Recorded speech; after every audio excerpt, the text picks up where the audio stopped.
Hallelujah. I need friends like that. I want to be a friend like that. I want to be a true friend that somebody can depend on.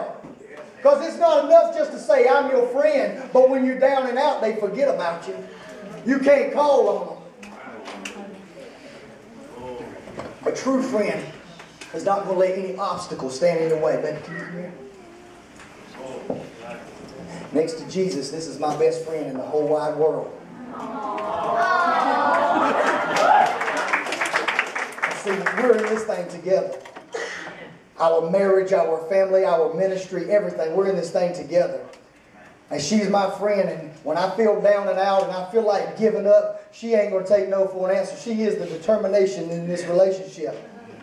I just want to tell you about a story that happened a few years ago. It was on Thanksgiving. And we had been to 3 different houses and eat. And I know gluttony's a sin. And I probably sinned that day. And I had eaten my belly full in 3 different places. But I had to work that night. I had to go in at midnight. I was working night shift. So I went home to get a little bit of sleep and my belly started to hurt. And I just figured it's no big deal. I ate a lot. You know, it's just trying to digest. But all of a sudden, you know, it kept getting worse and worse. And I realized something's wrong. And I went in the bathroom and I got violently ill. And I threw up all 3 meals. Dessert and all. And then she got me water, and I mean, I couldn't keep nothing down, and I started sweating, and I broke out in a fever, and I got chills, and my body started to just shake, and I couldn't stop it. Couldn't find out I had food poisoning. So she literally almost picked me up and almost carried me to the car and got me in the car, and I couldn't even lay in the seat. I laid in the floorboard, and she was rushing me to the emergency room.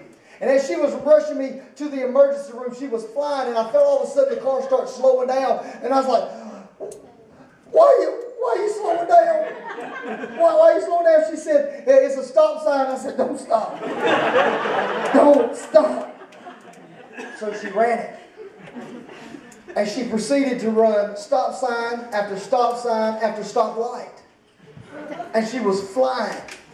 And you could tell the car was flying from the floorboard. And all of a sudden she said these words that I'll never forget in all my life. She said, there's police behind me. And they got the lights on. And they got the sirens on. And then she said, there's another one. There's another one. Honey, there's another one. And she was still flying and running stoplights until they surrounded her and ran her up on the curb and off the road. Well, she didn't stop. No. She stopped the car. She stopped the car, but she didn't quit. She jumped out of that car before the police officers could even make it there. She was in their face. My husband's sick. He's in the floorboard. He needs help. And they come and they shine the light and they saw that I was in the floorboard. And I reckon they figured, well, if he was all right, he'd be at least in the seat. He's got to be sick if he's in the floorboard. So they escorted her and me to the emergency room. She got me the help that I needed. There was no obstacle that was going to stand in her way. She wasn't concerned about getting a ticket. She wasn't concerned about her insurance going up. She didn't care if she went to jail that day. She was going to give me the help I needed. That is a friend. That's the friends we need in life. Ones that say, I don't care what happens to me. I don't care if somebody at school laughs at me because I'm a Christian. I don't care what they think about me. I love you, and I'm going to get you to Jesus. Thank you, baby. Hallelujah. I'm trying to go. How am I doing on time, baby? Going all right on time? Need to cut it off? All right, I'm going to close with this.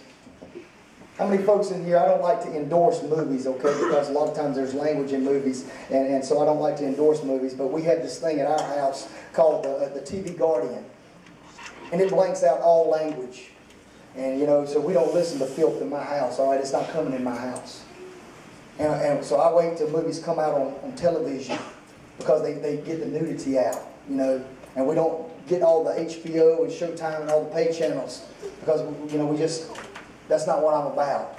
So we wait for movies to come on TV. And I saw this movie years ago, and I love this movie. It's Forrest Gump. You guys, y'all seen Forrest Gump? Don't raise your hand because Pastor's right here. You might be telling himself. But I love Forrest Gump. And there was this scene in Forrest Gump where Forrest is sitting on a park bench. Not a park bench, a bus stop bench. And these various people are sitting beside him. And he's telling them all kinds of things about boxes of chocolates and getting shot in the butt and all this kind of stuff. But one scene in that movie where he was sitting there, and this is what he tells them. He says, it's funny how you remember some things. I remember the bus ride on the first day of school very well. And then the scene flashes back to this little kid standing at the bus stop with braces on his legs. And after a short exchange with the bus driver, he gets on the bus. And as he starts making his way down the aisle, the kid starts saying things like, you can't sit here. This seat's taken. Not here. And then it flashes back to that bus stop. And Forrest tells him this. He says, you know, it's funny what a young man recollects. I don't recall what I got for my very first Christmas. And I don't know when I went on my first outdoor picnic. But I do remember the first time I heard the sweetest voice in the whole wide world. Then it flashes back to that bus scene. And nobody will let him sit down. Except Jenny. And Jenny said, you can sit here if you want. And Forrest said, I had never seen anything so beautiful in my life. She was like an angel.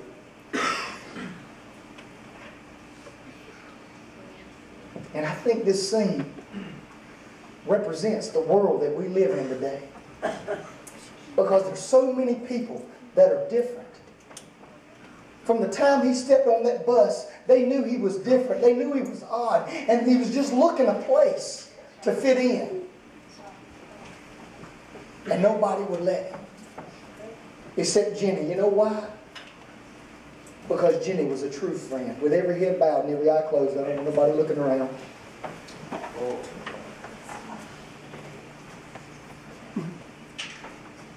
I'm not going to leave this place tonight. I wouldn't be a true friend to you or to Jesus if I left this place tonight and didn't offer you the opportunity to know Jesus Christ if you don't.